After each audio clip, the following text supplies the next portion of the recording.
প্রতি সপ্তাহে নতুন নতুন ভূতের গল্প দেখতে সাবস্ক্রাইব করুন বাংলা ভূতের গল্প চ্যানেলটিকে। সেই সাথে বেল আইকন প্রেস করতে ভুলবেন না।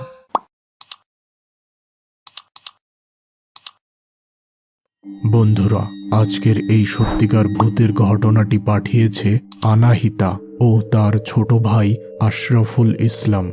আর এই ভৌতিক অভিজ্ঞতা চাক্ষুষ করেছে আশরাফুল নিজে। আজকের বিশেষ প্রশ্ন, বন্ধুরা, তোমরা কি কেউ কখনো কোনো বাড়ি এভাবে ভৌতিক উপদ্রব থেকে বাঁচাতে দেখেছ? আর দেখে থাকলে ওই স্থানের নাম কি ছিল?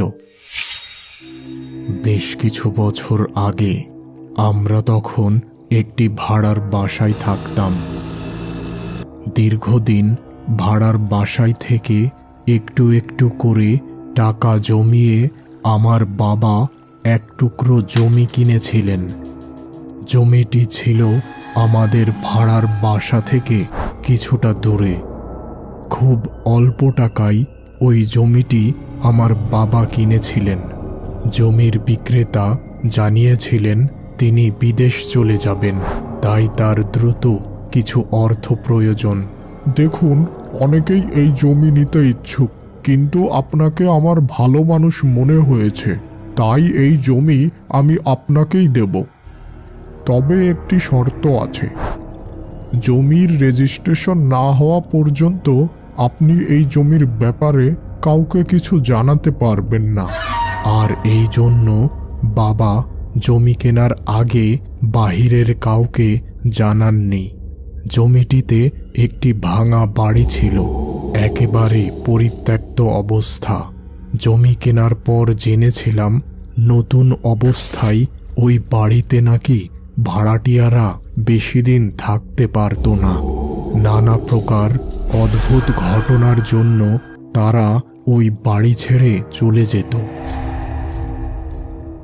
এরপর থেকে আর কেউই ওই বাসা ভাড়া নিত না। তাই আজকে এই বাড়িটির এই জীর্ণ অবস্থা। আমার বাবা কিন্তু এই সব ভৌতিক ব্যাপারকে একেবারে পাত্তা দিতেন না। তিনি খুব সাহসী ছিলেন।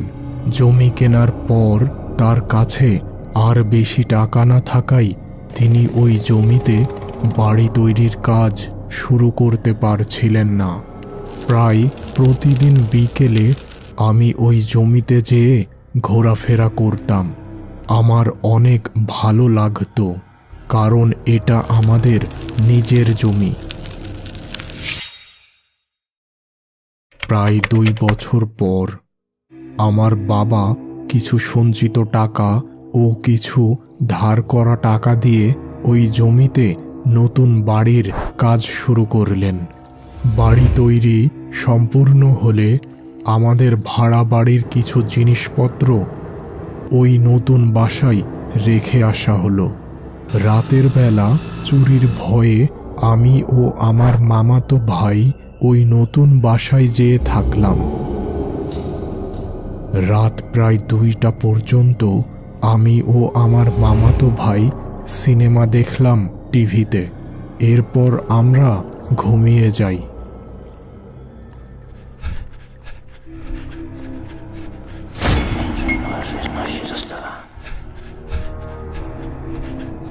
আমি দ্রুত দৌড়ে আমাদের নতুন বাড়িতে এসে হাঁপাতে থাকি। এমন সময় ওই বানরগুলো লাফ দিয়ে আমাদের বাড়ির সীমানার দেওয়ালে এসে বসে। এবার আমি নিচ থেকে একটি পাথর নিয়ে ওই বানরগুলোর দিকে ছুঁড়ে দেই। সাথে সাথে বানরগুলো ওইখান থেকে পালিয়ে যায়। আর সেই সাথে আমার ঘুম ভেঙে যায়। সকাল হয়ে গেছে, তবে এই স্বপ্ন আমাকে বেশ ভাবিয়ে তোলে। আমি মাকে এই ব্যাপারটা জানাই। তখন তিনি আমাদের পরিচিত এক হুজুরকে এই ব্যাপার জানালেন। হুজুর বললেন, দেখুন, এই স্বপ্ন আপনার ছেলেকে ওই বাড়িতে থাকা জিন দেখিয়েছে।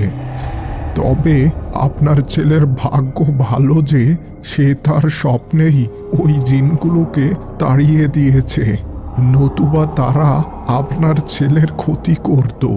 এখন আপনাদের উচিত ওই বাড়িটি দোয়া কালাম দিয়ে বন্ধ করা, যাতে করে ওই সমস্ত জিনরা আপনাদের কোনো ক্ষতি না করতে পারে। রাতে বাবাকে এ ব্যাপার জানাতে তিনি বেশ চিন্তায় পড়ে গেলেন। কিছু সময় ভেবে বললেন, ঠিক আছে, তাহলে হুজুরের কথা মতো বাড়ি বন্ধ করার ব্যবস্থা করতে হবে। এর পরের শুক্রবার সন্ধ্যায় হুজুর তার সাথে আরও 3 জন মানুষ নিয়ে আসলেন এবং এই কাজের জন্য প্রয়োজনীয় কিছু উপকরণ নিয়ে আসলেন। 4টি খালি কাচের বোতল, কিছু সরিষা দানা এবং 1 বোতল পানি। আমি, আমার বাবা, মামা ও ছোট ফুপাকে ওই হুজুর বললেন, দেখুন, আমরা 4 জন এই বাড়ির 4 কোণায় দাঁড়িয়ে আজান দেব, আর এই সময় আপনারা 4 জন বাড়ির 4 কোণায় পূর্বের তৈরিকৃত গর্তে 1 মুঠো সরিষা খালি বোতলে ভরে মাটি চাপা দিবেন।